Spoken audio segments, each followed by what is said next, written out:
Much of the world is focused on the World Cup games currently going on in Brazil, and with that, attention is also turning to the effects the games are having on the nation. Some of this notice is centered on the organization managing the games.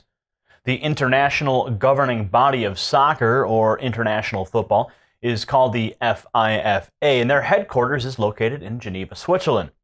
Critics charge the group works to change laws governing those allowed access to the games.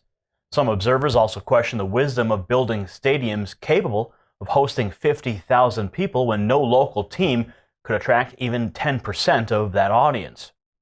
Maria Luisa Mendoca is director of the Network for Social Justice and Human Rights in Brazil. She's also a professor of international relations at the University of Rio de Janeiro. She's our guest on the show today, here to talk to us about the World Cup and its effects on Brazil. We'll discuss the FIFA and the role that they play in the games. We'll talk about the history of the World Cup and how communities have been changed by the world's most popular sporting event. And finally, we'll discuss the future of the games and how they might be managed. Welcome to the program, Maria. Thank you very much. Maria, how has the World Cup in Brazil already affected families living near the stadiums? Well, in order to build the stadiums, many families, hundreds of families, had to be displaced from their homes. So what we have been seeing since last year is many protests on the streets. So from people from homeless movements who were advocating for housing to movements defending infrastructure for public transportation. Because I think the idea was that in addition of building huge stadiums, that there would be some important infrastructure that would stay in the country, like subways, housing, better investments to improve conditions of healthcare, education. So right. that's now, Maria, how many people are actually being displaced? Well, I think the numbers are about perhaps about 4,000 families around the country have been displaced. Now, are they being compensated in any way for the displacement, or are they just being thrown out of their homes? Well, the compensations are very small, so they cannot afford to actually buy new homes. And also because of this huge bubble of infrastructure, there is a real estate bubble in Brazil as well. So the prices of land, urban land and rural land, are very high currently in Brazil. So what is the ripple effect when 4,000 families have to be displaced? I mean, they have to locate new housing. They may have to travel further to work. School districts change. What is the ripple effect for those families? Exactly. That's exactly what is happening. And of course, another part of the demands is to improve transportation. Most people, most workers spend about 2 hours back and forth in very crowded buses and subways. So people are demanding better housing conditions and transportation. And the government, the federal government, just worked out an agreement with the homeless movement in Brazil to improve housing situations and to make more opportunities available for low-income families to access the housing market, which is, like I said, is very expensive right now. There is a bubble similar to what happened in the United States a few years ago. Now, when the games leave Brazil, what happens? What happens to the infrastructure? What happens to that real estate bubble? Well, we would need to see that, but probably a lot. Well, historically speaking, when the World Cup enters into a country, what have you seen and what could you anticipate? Well, what we have seen in South Africa, for instance, was very similar, that they built huge stadiums that didn't have any use afterwards. So in South Africa right now, the government is trying to remodel those huge infrastructure to build housing projects for people. People are demanding that in South Africa. And in Brazil, the same will happen because we have seen huge stadiums on locations that the local teams would not bring even 5,000 people to the stadiums. And now we have this stadiums with the capacity for 50,000 people. So I think people will be demanding housing projects, but the thing is that some of these stadiums are in the middle of nowhere, like in the Amazon region. So now, since the World Cup's taking place in Brazil, and the FIFA is an international group traveling the world with the World Cup, does the FIFA provide any type of assistance or guidance to communities on what to do after the games leave, since they do this on a regular basis? no, not at all. Not at all. FIFA is just about profiting. FIFA is a private organization, it's a private corporation.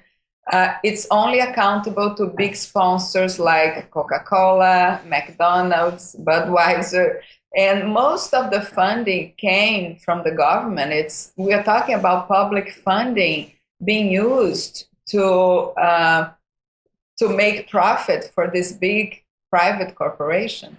So FIFA does not have any sort of community outreach program or community support program?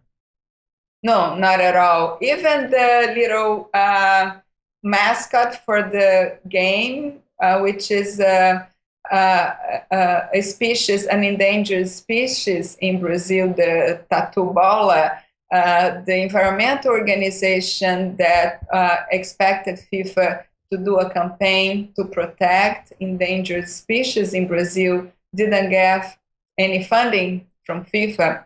In addition to that, most people who work for FIFA at the World Cup are volunteers. So they ask people to volunteer to work for free. And at the end, we are talking about a profit close to $5 billion for FIFA and nothing for people of Brazil. Well, that's certainly quite an impressive figure for FIFA to profit. With that profit, do they provide any infrastructure when these large stadiums are built? Who pays for it? Is it Brazil or is it FIFA? What about, you mentioned subways and how public transportation is changed. Does FIFA play any financial role in that? No, not at all. No, FIFA just demands that the country provides the infrastructure, but doesn't put any money.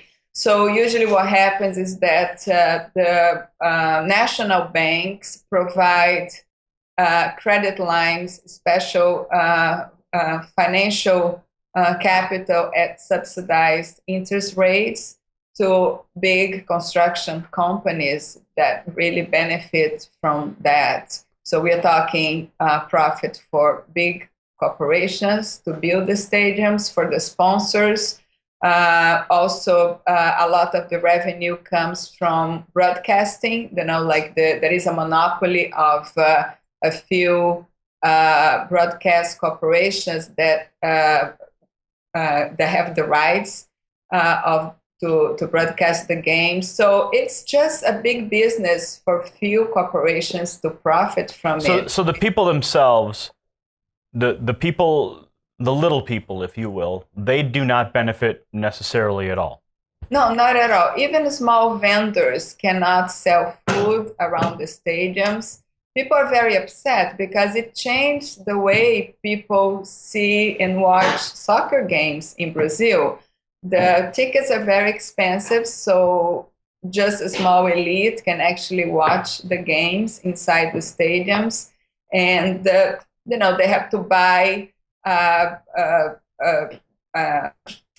dog from McDonald's for like $10. Everything is very expensive. And before the World Cup, it was not allowed to sell liquor inside the stadium. So FIFA forced the Brazilian government to change the law so Budweiser can sell beer inside the stadiums for, at a very high price. How much truth is there to the rumors of rampant child prostitution fueled by the games and tourists?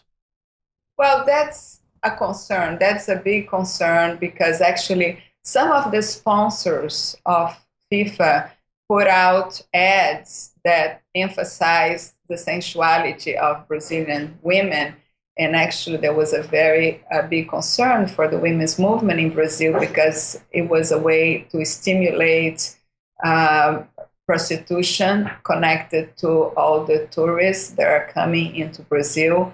That is a concern in general about the image of our country to be connected to the women's sensuality, and that means that young women are being exploited. So I think it's important that the international community become more aware, is more aware of this problem in Brazil, and make sure that we support responsible tourism. Well, are we anticipating a rise in prostitution surrounding the World Cup there? Well, there is a lot of trafficking on women, and it's a big business. As you know, prostitution is a big business worldwide.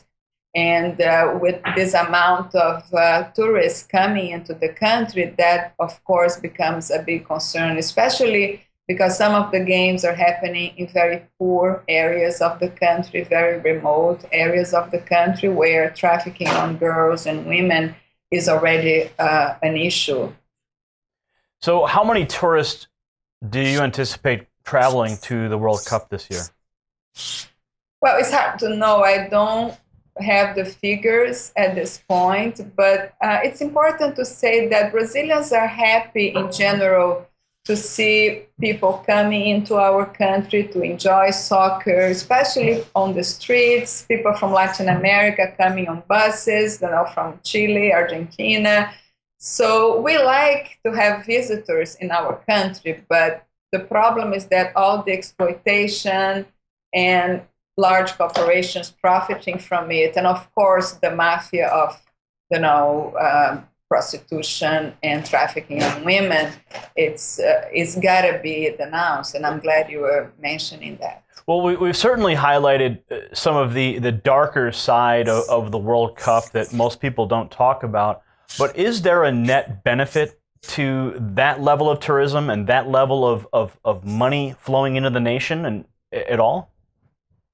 Well, I guess on a temporary basis, yes. But we are talking about, hotels and, restaurants, because for local people, there won't be any benefit.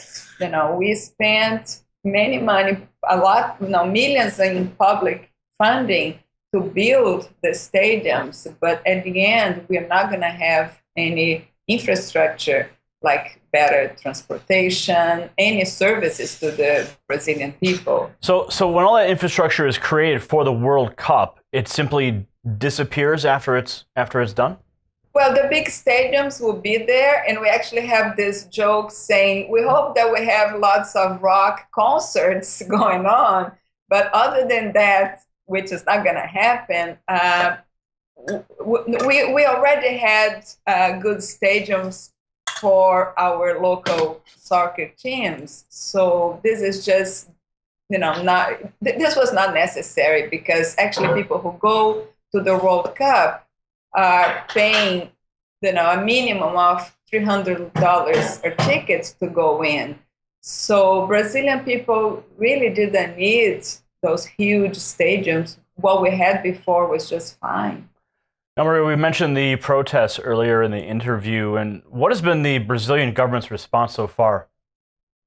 Well, there has been a lot of police repression, especially at the state level. The military police in Brazil is controlled by the state governments, and we have seen serious police repression. Actually, some activists were preventively arrested right before the World Cup started, so that's a big concern. Amnesty International has put out a campaign in support of the right to protest in Brazil. So that's really a big concern. On the other hand, the federal government had to sit down and negotiate with the homeless movement so that after the World Cup, they could have more access to housing.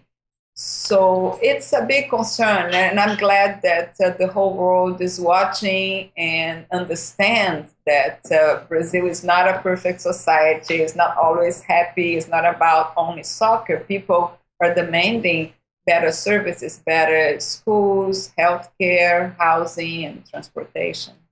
All right, Maria, thank you for joining us today. Thank you so much. That was Maria Luisa Mendoca. You can find out more about her at social.org.br.